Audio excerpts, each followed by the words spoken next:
सरिछि निर्वाचन गणति बीजेपी पाइछि बहुमत। Exit poll आकलन सत होइछि। दीर्घ 27 वर्ष परे दिल्ली रे बीजेपी दबदबा पुणी फेरिछि। एबे सबुठी बीजेपी सेलिब्रेशन आरंभ हो जाइछि। दिल्ली रे बीजेपी क्षमता को आसी सारिलाणी कहिले अत्युक्ति हेबो नाही। सरकार भी एथर दिल्ली रे गढ़िबो बीजेपी। तेबे आसंतु नजर पकाइबा दिल्ली रे बीजेपी सरकार गढ़िबा परे कोन सबु बदलिबो। पूर्वरु लगातार 2 थर दिल्ली विधानसभा निर्वाचन रे दिल्ली भोटर केजरीवाल को ऊपर आस्था प्रकट करथिले, किंतु 2024 रे होइतिबा लोकसभा निर्वाचन रे आप और कांग्रेस मेंट करी लढिथिले मध्य बीजेपी ठू बेसी आसन छड़ाई आनिबारे सफल होई नथिले। फलाफल बाहरिबा परे उभय दल जानि सारिथिले कि दिल्ली रे विधानसभा निर्वाचन जितिबा एते सहज नुहे। बीजेपी क्रेज सामना रे फिका पड़छि। आप मोदी को नेतृत्व एबे ग्रहण करिसंती दिल्लीवासी।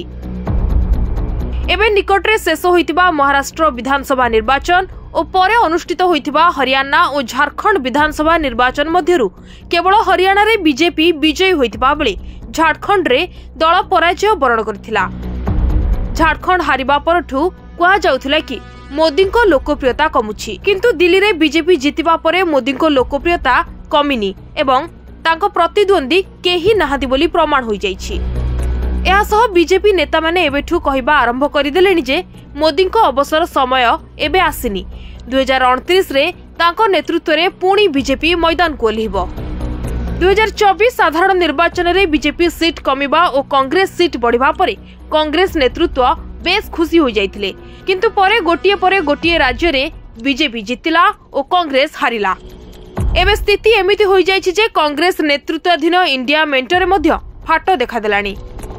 एबे मेंटर अनेक सदस्य कांग्रेस दल ठारू दूरे रहिबाकू पसंद करिसंती। आउ एही समय रे दिल्ली रे बीजेपी जिति विरोधी को एहा जणाई दैछि जे अलगा अलगा होई लढिले बीजेपी को हराइबा असंभव। तेणु आगकू हुए तो कांग्रेस ठू अलगा होई अनेक दल मेंट करी निर्वाचन लड़ी पारंती। बीजेपी जितिबा परे कांग्रेस रो भावमूर्ति क्षय होइछि। कांग्रेस दिल्ली विधानसभा निर्वाचन रे खाता खोली पारिनी। हुए तो कांग्रेस उपरु लोकंकर भरोसा उठिजिबो। दिल्ली रे मोदी सरकार गढ़िबा परे वन नेशन वन इलेक्शन को बाट फिटी पारे। मोदी को एही योजना को अनेक विरोधी दल विरोध करुथिले।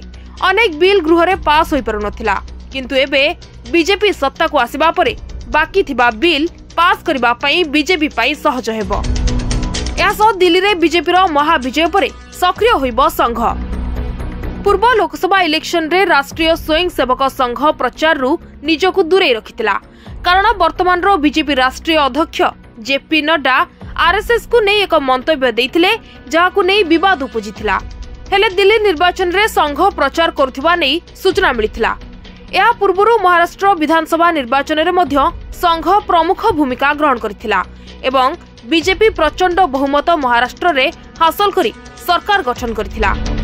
एपरिकी महाराष्ट्र वरिष्ठ नेता तथा एनसीपी मुख्य शरद पवार महाराष्ट्र रे बीजेपी रो विपुल विजय पई आरएसएस को ही समस्त श्रेय प्रदान करथिले। तेणु राजनीति विशेषज्ञ माने बीजेपी जितिबा परे दिल्ली रे आरएसएस आहुरी अधिक सक्रिय हेबो बोली मत देलेनी। तबे बीजेपी रो सरिछि बनवास, सत्ता को दिल्ली रे आसिछि बीजेपी। एबे दिल्ली रो नुआ मुख्यमंत्री बीजेपी काहाकू करिवो ताहा देखिबाकू बाकी रहिला। Bureau report NNS Odia.